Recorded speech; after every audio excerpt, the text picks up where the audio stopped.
And friends, Elaine and I will never forget this moment. We sat on the floor with the baby, and the three of us just sat there in silence eating chicken nuggets, all the while keeping an eye out for a mosquito flying around our apartment. And I remember looking at Elaine and thinking, what in the world did we just get ourselves into? I mean, it's only been an hour and a half. We still have like 60 hours to go. How in the world are we going to make it through this weekend? And friends, I'll tell you this, it was in that moment as Elaine and I sat on the floor eating chicken nuggets with Darth Vader and a stormtrooper that we felt absolutely inadequate.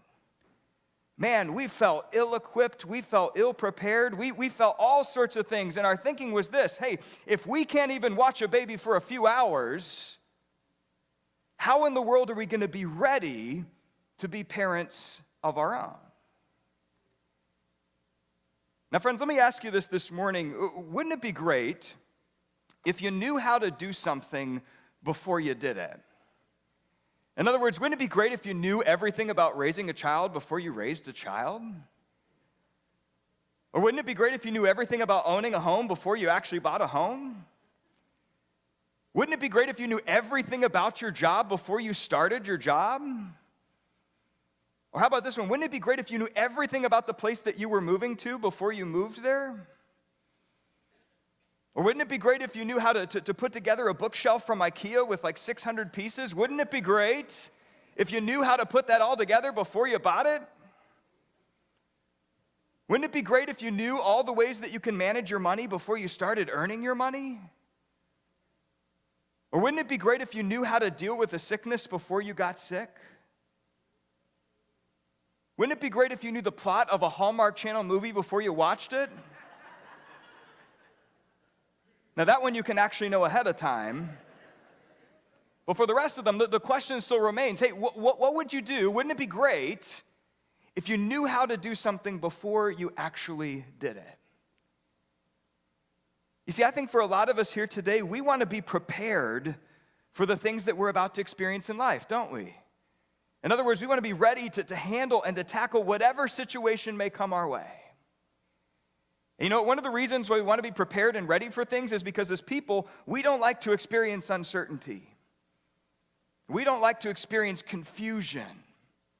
We don't like to experience frustration and worry and failure. As people, we want to be prepared and ready so that we can avoid the things that make life difficult, right? But here's the thing, try as you and I might, let's be honest, in many of the things in life, we're just not prepared and ready for them, aren't we? We're not ready to be parents.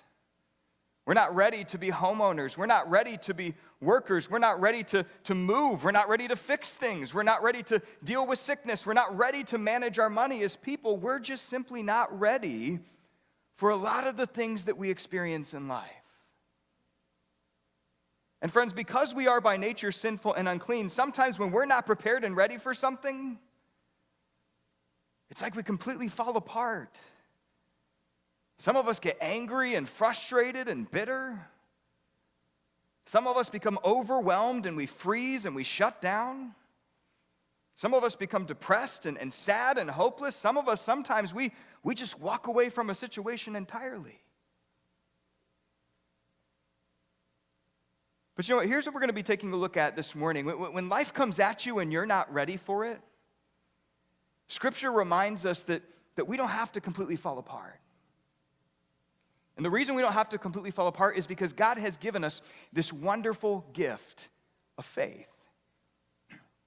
You see, we were in week 3 in a message series that we're calling Unshakable Faith. And today, the question that we're going to be looking at is this. Take a look. As followers of Jesus, how do we approach situations that we're not ready for? In other words, as people who have been given this wonderful gift of faith, how exactly do we deal with situations that we're simply not prepared for?